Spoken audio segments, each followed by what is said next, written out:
This is one variation of the paradox cane. I thought it would be a lot easier for you to actually see me arranging the pieces. I start with a Skinner blend that has been stacked. This is the way I always slice and stack my Skinner blends.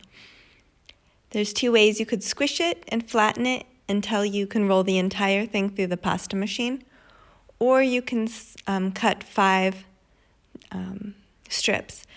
I can't cut them all evenly, so even after cutting, you run them through the pasta machine and then stack them. They won't all be the same length after running them through this pasta machine. So basically you just eventually get a stack like this, one way or another. The PDF shows a little more about that. And now you start to squish. For this design, it's important that the black will be at the top and that the part that's squished is the light part of the blend. Different designs will do it differently, but for this design, the light part is squished. And now you pinch every corner, should be as sharp as possible. So here we're both shaping and reducing, making it longer as well as adjusting the shape. Trying to flatten this down to a triangle, a very short, wide triangle. But not quite a triangle, it will be more of a wave, but the idea is that it'll be 3 sides and 3 points. I smear that up. I'm really pinching that super sharp, as well as spreading the color. I want this side to be all black and the other side to be all coral. And now for the wave. The middle especially needs to be super sharp, and now it's curved. So the right side of the right corner will be even more sharp, more of an acute angle, but both corners need to be acute angles. And here we're working on the wave. It will be slightly curved. The trick is it needs to be curved, but we're also trying to fit all 3 of triangles around. Here I'm pressing it down, that helps to curve it.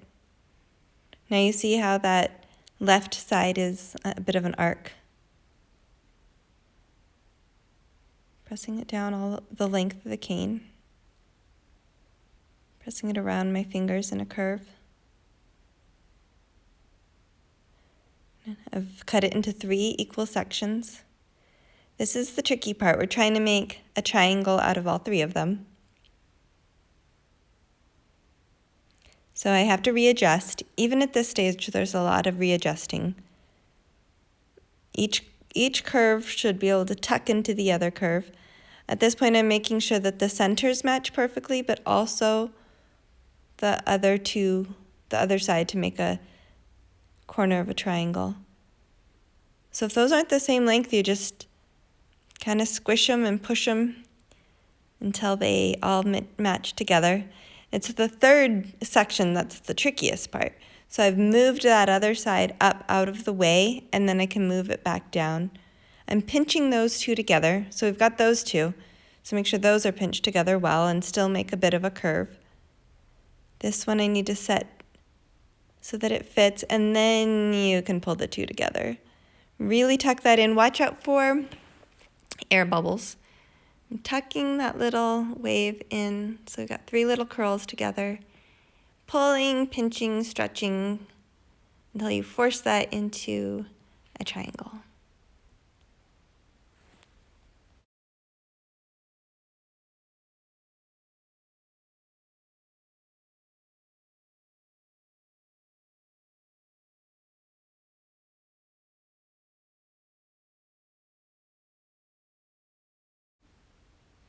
You reduce this triangle, cut it into 6 sections. There are various ways to arrange these. If I were to flip that end to end, it will make a different pattern. I like to always arrange both halves and then put the halves together. It's just easier that way. Ta-da! There it is.